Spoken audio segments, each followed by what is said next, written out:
The cell was quiet, except for the sound of rain tapping on metal. Inside, a man sat by the barred window, holding a broken wooden figurine in his palm, a small bird with one wing missing. He whispered to it like it could still fly. "They said wishes can't break," he murmured. "But mine did, long before I ever made it." A low rumble of thunder shook the walls. Outside, a siren wailed. And as the lights flickered, the prisoner closed his hand around the splintered bird, just as footsteps echoed down the corridor. The door latch shifts. Someone is coming. His name was Elias Hart. Once a craftsman in a quiet coastal town, he carved truth out of wood the way others carved profit. His hands were patient, steady until they weren't. He'd built toys for the children he could never have, houses for families he didn't belong to, and once long ago a coffin for the man who ruined him. Now he lived inside Graythorn Prison, a concrete world where every breath tasted of rust and regret. They said he had broken the law. He said he had broken a promise. Every night, Elias sat by the window carving something out of memory. But tonight, his hands trembled. The wood wouldn't shape. It splintered like old truth.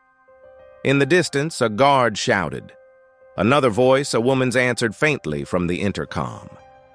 Her tone carried something that didn't belong in a place like this. Hope. And Elias, against reason, looked up. She arrived the next morning, an intern from the prison archive named Mara Lang. Young, curious, too quiet for the chaos around her. She was cataloging unprocessed belongings from old inmates.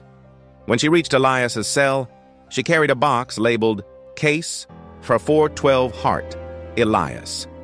Inside were fragments. A broken carving knife, a burned photograph, a letter that had never been mailed. Mara asked softly, "Do you want me to read it?" Elias looked up, his eyes the color of unlit iron. "If it's still legible, read the end." She unfolded it, voice steady. "And if my wish ever finds you, know that it was never for freedom, only forgiveness." Mara paused. "Who was it for?" Elias said nothing, only turned away, tracing the broken bird again. But something shifted in the air between them, like an old door opening after years of silence. That night, Elias couldn't sleep. The words forgiveness and freedom echoed against the walls, trading places like shadows. He had made a wish once. It had broken everything that followed. Days passed. Mara kept returning, claiming she had more inventory to cross-check. But Elias noticed the small changes, how she lingered near the desk, how her questions became personal. "Why did you carve birds?" she asked one afternoon. "They don't belong in cages," he said. "You mean like you?" He almost smiled. "Like everyone." She told him she was new, that her brother used to send her wooden carvings from overseas. She missed him, she said.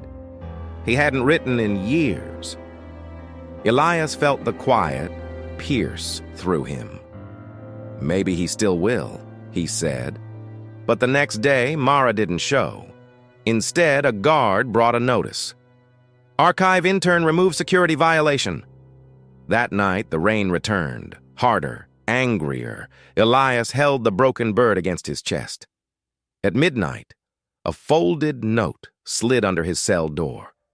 No name, no greeting. Just a line in familiar handwriting. "I found the letter you never sent. He was my brother." Elias's pulse froze. The name written at the bottom of that old letter, the man it was addressed to, was Noah Lang, Mara's brother, the man Elias once buried. The world seemed to tilt. Every breath since that moment had been borrowed from a clock he didn't own. Years ago, Elias had built a small workshop by the sea.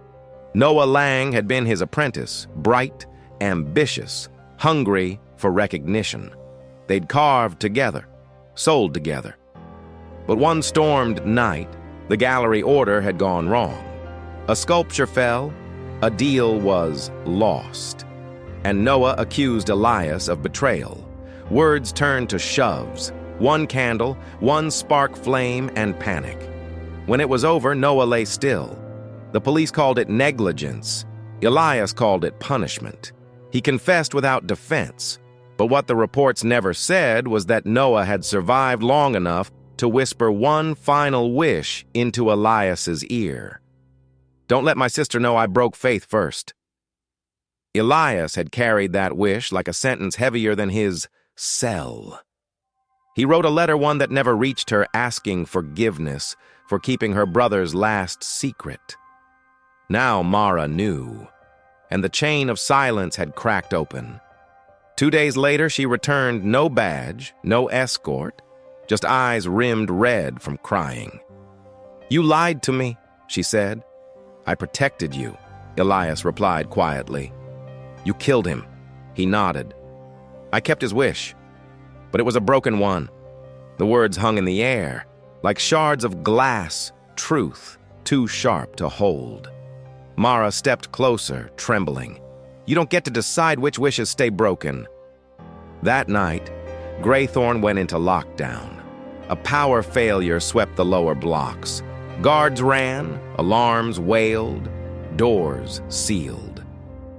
Through the narrow window slit, Elias saw the storm outside, the same kind that took Noah's life, the same kind that never stopped inside him. He heard a knock on the door, 3 soft taps. A shadow moved in the hall. Mara's voice whispered through the grate. "They'll transfer you by dawn." "I shouldn't be here." Elias stood. "Then why are you?" She hesitated, then slid something through the opening, a small wooden box. Inside was the bird he'd carved, now whole again, the missing wing restored. "I finished it," she said. "I wanted to know how it ends." Elias's breath caught. "And how does it?" "You tell me." For the first time in years, he smiled, not from joy, but from the ache of something almost human. He pressed the bird against his chest, its wings sharp with memory. "Maybe wishes don't break," he said softly. "Maybe they just wait for someone brave enough to rebuild them." A siren screamed. Guards shouted. Mara disappeared into the dark. He knew what would come next. Chains, cuffs, the endless hum of time. But inside, something unlatched. He took the wooden bird, now whole, and placed it on the sill where dawn would find it. Morning came gray and thin. They escorted Elias through the corridor, hands bound, steps slow. As he passed the warden's office, he saw Mara again. She was standing there, papers in hand, face unreadable. Their eyes met for 1 second. No words, just understanding.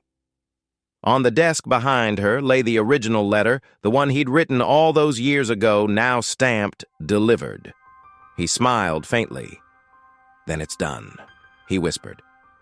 The guard shoved him forward. But before the door closed, he heard her voice, soft but sure. "I forgave you before I even knew why." Something inside Elias broke, and then mended. The last thing he saw before the world narrowed to light was the wooden bird in her hand, its wings open. That night, long after the corridors fell silent, a janitor cleaning Block C found a carving wedged in the wall, a bird mid-flight, wings cracked but unbroken. Beneath it, a line etched into stone. "A broken wish still flies." The man stared, unsure what it meant. But somewhere, in a small town by the sea, a young woman placed a finished bird on her windowsill, its shadow stretching toward the storm. And in the echo of wind and rain, it almost sounded like a promise. The prisoner's broken wish has finally learned to fly.